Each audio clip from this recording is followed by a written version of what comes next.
नमस्कार दोस्तों, आपके अपने चैनल हमारे संस्कार में आपका बहुत बहुत स्वागत है। आज हम आपके लिए लेकर आए हैं गोधूली बेला में सुनी जाने वाली माँ कात्यायनी की कथा। लेकिन उससे पहले अगर आप हमारे चैनल पर नए हैं और अभी तक आपने चैनल को सब्सक्राइब नहीं किया है तो आप सभी से निवेदन है, प्लीज़ हमारे चैनल को सब्सक्राइब करें, वीडियो को लाइक करें, ज़्यादा से ज़्यादा शेयर करें ताकि इन कथाओं के श्रवण का लाभ और लोगों को भी मिल सके। बेल आइकन को दबाना ना भूलें ताकि हमारी आगे आने वाली वीडियो की जानकारी आपको नोटिफिकेशन के ज़रिए मिल जाया करे।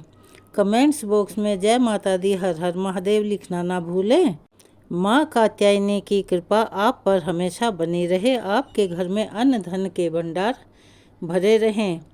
माँ कात्यायनी ने महिषासुर नाम के दैत्य का वध करके तीनों लोगों को उसके आतंक से मुक्त कराया था।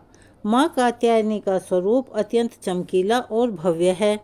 माँ की पूजा करने से विवाह में आ रही बाधाएं दूर हो जाती हैं और ऐसा कहा जाता है कि भगवान श्री कृष्ण को पति के रूप में प्राप्त करने के लिए ब्रज की गोपियों ने भी माता कात्यायनी की ही पूजा की थी। माँ कात्यायनी की पूजा करने से देवगुरु बृहस्पति भी प्रसन्न होते हैं और कन्याओं को अच्छा वर पाने का आशीर्वाद देते हैं। इनकी 4 भुजाएं हैं। माँ कात्यायनी का दाहिनी तरफ का ऊपर वाला हाथ अभय मुद्रा में रहता है और नीचे वाला वर मुद्रा में। बाईं तरफ के ऊपर वाले हाथ में तलवार है और नीचे वाले हाथ में कमल पुष्प धारण किया हुआ है। माँ का वाहन शेर है। माँ का प्रिय रंग पीला है और आज के दिन माँ को केले और शहद का भोग लगाना चाहिए। आपके पास जो भी फल हो, जो भी नैवेद्य हो, आप उसका भी सच्चे मन और श्रद्धा के साथ भोग लगा सकते हैं। ऐसा माना जाता है कि जो भी भक्त पूरी श्रद्धा और सच्चे मन के साथ माँ कात्यायनी की आराधना और व्रत करता है उसे अर्थ, धर्म, काम और मोक्ष की प्राप्ति होती है। सभी दुखों का नाश हो जाता है।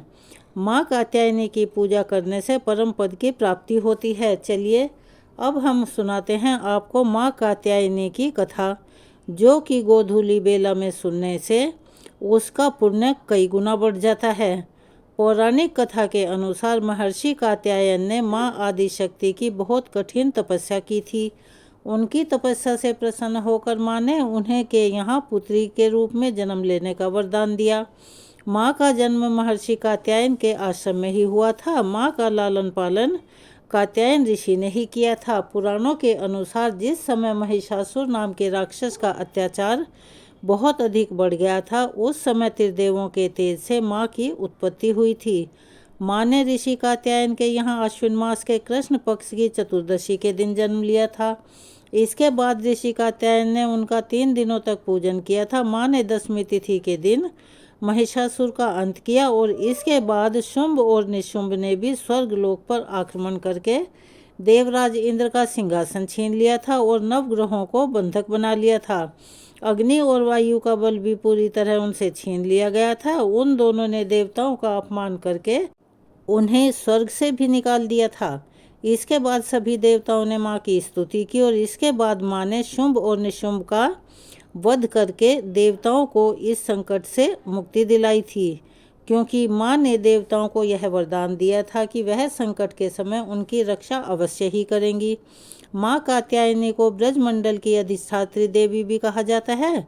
ऐसा माना जाता है और कहा जाता है कि देवी कात्यायनी की कृपा से सभी काम पूरे हो जाते हैं और इन्हें वैद्य नामक स्थान पर पूजा जाता है।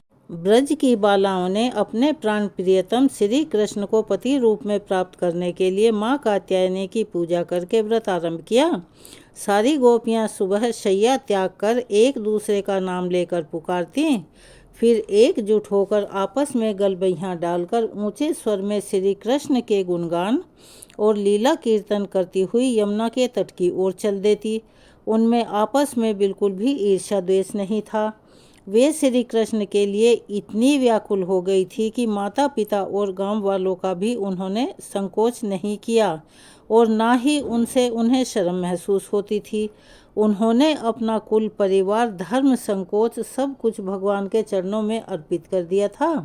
यह सारी गोपियाँ यमुना जी में स्नान करती। स्नान करने के बाद वस्त्र धारण कर वहीं पर तट पर बालू से देवी की मूर्ति बनाती।